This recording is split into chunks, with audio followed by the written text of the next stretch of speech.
There's a moment right before everything changes.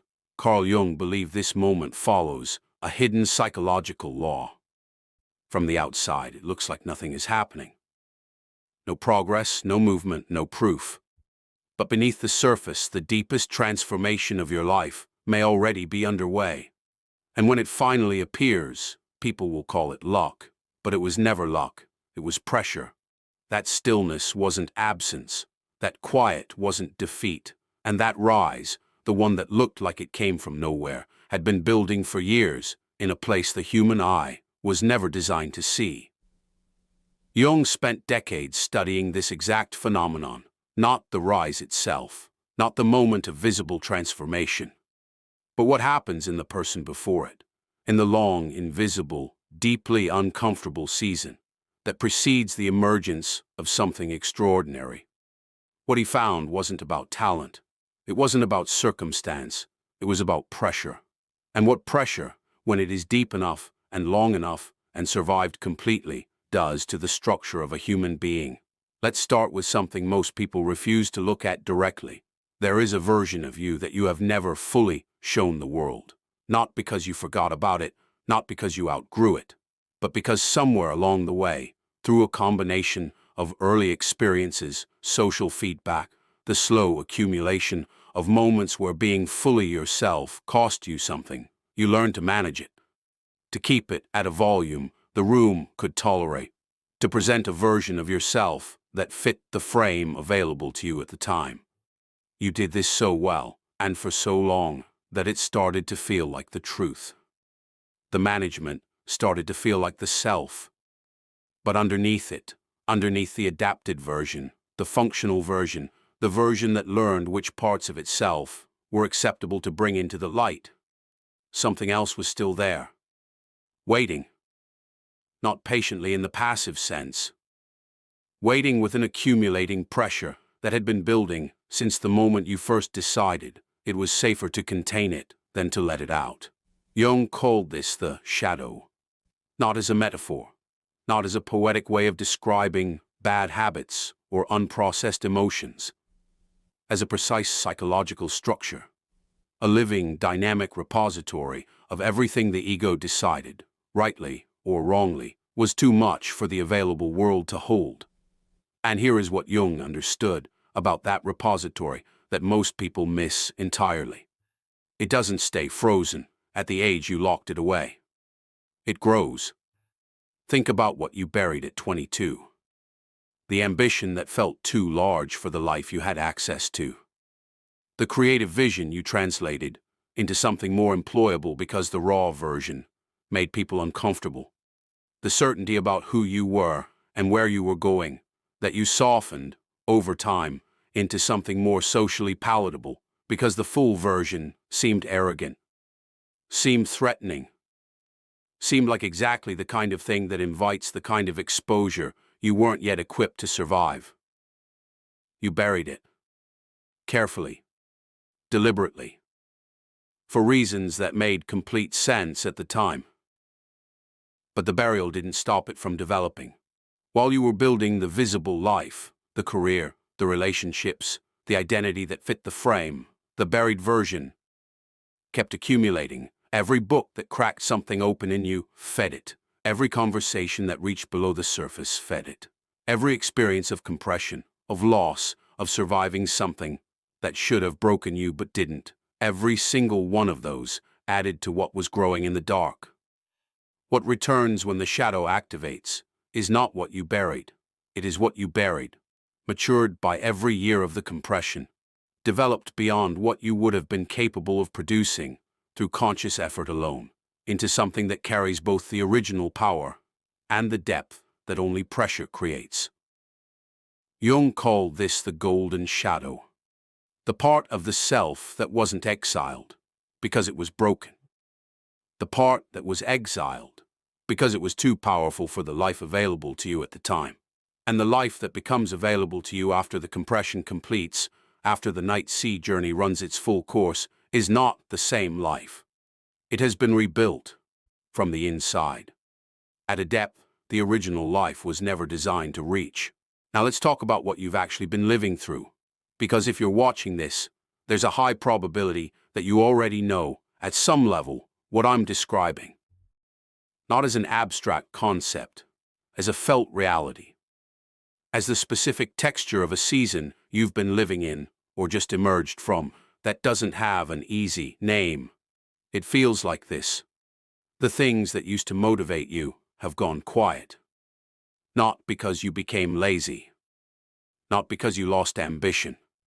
But because the goals you were chasing, the external markers of success, the validation structures, the milestones that once felt genuinely important, have started to feel like a costume. One you've been wearing so long, you almost forgot it wasn't your face. But now you can feel the weight of it. And the face beneath it is something you're only beginning to recognize. The relationships around you feel slightly misaligned in a way you can't fully articulate. The conversations that used to sustain you have started to feel, not wrong, but insufficient. Like you've grown beyond the shared language of a world you built yourself inside, and you can't quite go back to speaking it fluently, but you haven't yet found the language of wherever you're going. You feel somewhere underneath the daily functioning of your life. A pressure, a building, something. An accumulation of force that doesn't yet have direction, doesn't yet have a form, but is unmistakably present. Like a current running beneath the surface of everything, like something that is very close now to the threshold it has been building toward for years. Jung had a name for the entire arc of this experience. He called it the night sea journey. The image comes from the oldest stories the human race has ever told. Every culture, across every century, produced some version of the same story. The hero swallowed by the whale, the sun descending below the horizon into the underworld, moving through darkness in order to rise again. The descent into the depths before the return to the surface carrying something that didn't exist before the descent. Jung studied all of them, and he came to understand that these weren't invented narratives. They weren't entertainment. They were maps of a psychological process so universal, so precisely recurring across every human life that the unconscious mind had encoded it into the deepest layer of human storytelling, so that the people living through it would have a language for what was happening to them, so they wouldn't mistake the descent for failure, so they wouldn't escape it prematurely and lose the thing the descent was designed to produce. The night sea journey is not a metaphor for a hard year. It is a specific psychological process with a specific structure. And Jung was precise about both.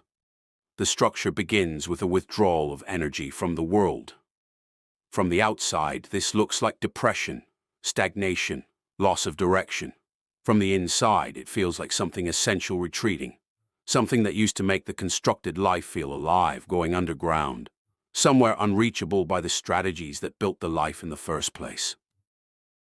This is the point at which most people make the mistake that costs them everything the journey was building toward.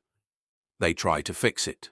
They try to fix it by rebuilding the old structure faster, better, more efficiently. They add systems, strategies, new goals. They find smarter versions of the old framework and pour energy into them. They do everything the first half of life trained them to do: work harder, optimize more, produce visible results more consistently. And they wonder why none of it touches the essential thing that has gone quiet. It doesn't touch it because the process isn't a problem. The withdrawal isn't a malfunction. It is the psyche doing something precise and necessary, dismantling the structures that have become too small to contain what the self is in the process of becoming. And those structures cannot be dismantled and rebuilt simultaneously. The demolition has to complete before the construction can begin. And the demolition, when it is real, when it is going deep enough to matter, does not look like progress from the outside. It looks like standing still. It looks like falling behind. It looks to everyone watching, including sometimes yourself, like a life that has somehow stalled, while everyone else's kept moving forward. And this is the exact moment at which the social comparison machinery in the human brain becomes the most dangerous thing in the psychological landscape. The danger is that you begin comparing your invisible transformation to someone else's visible success, your underground process against their public achievement. And because the world only rewards what it can see, you start believing nothing is happening. But the deepest work is never visible while it is happening. The comparison creates urgency. The urgency creates the temptation to shortcut, to rebuild something visible before the underground work is complete, to rise before the roots are ready to hold the height, and anything that rises higher than its roots can hold is not growing. It is falling in slow motion. There is a city that was built on a swamp. For years before its most famous structures were visible, before the skyline that would eventually define it existed, workers were driving wooden piles into the unstable ground. Thousands of them, hundreds of thousands, driving them down through the soft, wet earth until they found something solid enough to hold the weight of what was going to be built above. From the surface during those years, nothing appeared to be happening. The site looked like mud and labor and no visible result. Anyone watching would have been forgiven for concluding that nothing of significance was underway. But the preparation was the work, the depth being reached, the foundation being established, the invisible structural integrity being created beneath the waterline. That was the building. The towers came later. The towers were made possible by the piles. Without the piles driven to the right depth, in the right places, with the right distribution of load across the unstable ground, the towers couldn't stand. The depth determined the height, not as a nice idea, as a structural law. Your depth determines your height. Not the depth you planned, the depth that was required by the weight of what was eventually going to be placed on top of it. The weight of the life that is available to you on the other side of the compression. The weight that the version of you that existed before the night sea journey began would not have been structurally capable of holding. The process knew what it was building toward. The process always knows. Now let's talk about what happens when the pressure reaches its absolute limit. Jung studied the moment of reversal, the point at which a force compressed to its furthest extreme doesn't simply stop, it flips. Every unit of energy accumulated during the compression now moving in the opposite direction at once. He borrowed a Greek term for it, enantiodromia. The principle is simple. Every extreme runs into its opposite. Not gradually, not incrementally. With the full force of everything that built up during the compression, now released and redirected in a single movement. Think of a bow held at full draw. The archer hasn't released it yet. From the outside, nothing appears to be happening. There is only the stillness of maximum tension. But the outcome of that stillness is already determined. The arrow is already in motion, in the only sense that matters. The release is not the beginning of the event. It is simply the moment the event becomes visible. You are the bow at full draw, the compression you have been living inside. The years that looked like stagnation, the season of underground building, the sustained pressure of becoming something that has no name in the life you're leaving behind. That compression is not the problem. It is the mechanism, it is the force that makes what comes next, not just possible, but inevitable. And here is the specific quality of the moment you are approaching. It will not feel like readiness. The ego never feels ready for the reversal the self has engineered. It feels instead like the exhaustion of maintaining the former structure, like the moment when the energy required to continue being the person you've been building exceeds the energy it would take to become the person that's been accumulating underneath. When the performance costs more than the authenticity. When the mask becomes heavier than the face beneath it. That is not the moment everything gets better. That is the moment everything becomes inevitable. Most people, when they try to understand why someone rises suddenly after years of apparent nothing, reach for the wrong explanation. They reach for talent, for timing, for some stroke of luck or circumstance that opened a door at the right moment. These explanations feel satisfying because they're legible. They fit inside the frameworks the first half of life provides for understanding how things happen. But they miss the actual mechanism entirely. The person who rises suddenly after years of apparent nothing rises because of the years of apparent nothing. Not despite them, not independently of them, because of them. Because something was being built during those years that cannot be built any other way, that cannot be produced through strategy or ambition or the disciplined pursuit of visible progress. It can only be produced by going underground, by surviving the compression, by allowing the process to complete itself, rather than finding an exit before it does. Jung observed this pattern across hundreds of cases, and what he documented was not an inspiration story. Again and again, Jung observed that deep transformation rarely begins with visible success. It begins with collapse, withdrawal, and inner pressure. Every time the years underground produced something that the surface years alone could not have created. The emergence carried a quality, a force, a specificity, an alignment between the inner structure and the outer expression that was the direct product of the compression and could not have been manufactured any other way. This is not encouragement. This is the architecture of how transformation actually works. So here is where this leaves you. Not with a technique, not with a framework to implement tomorrow, not with a list of things to optimize about the life you currently have, with a recognition. The years that felt like falling behind were the years the foundation was being built. The seasons of invisible work, the nights that had no payoff, the sustained effort that produced no confirmation, no reward, no external evidence that the investment was working, those were not wasted. They were depth, the golden shadow that has been accumulating in the dark, the buried capacities, the compressed potential, the power you learn to manage and contain and keep at a volume the available world could tolerate. That is not lost. It matured. It developed. It absorbed everything you lived through and integrated it in ways you cannot yet fully see, into something that carries both the original power and the weight of every year you survived, since you first decided it was safer to contain it, and the compression that has been building toward its threshold, the pressure you have been living inside, the force that has no outlet yet but is unmistakably present, running beneath the surface of everything, pushing against the limits of the former structure from the inside. That compression is not your obstacle, it is your mechanism.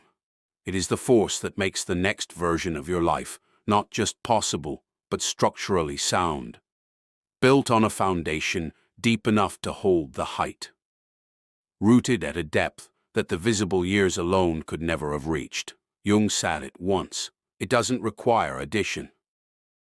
The most intense conflicts, if overcome, leave behind a sense of security and calm that is not easily disturbed. It is this struggle that produces something permanent, something that no storm the second half of life generates can dismantle, because it was built underground, in the dark, under pressure, the only place things built to last have ever been built. Nobody saw it coming. Not the people who watched you disappear into the long compression and revised their expectations quietly downward.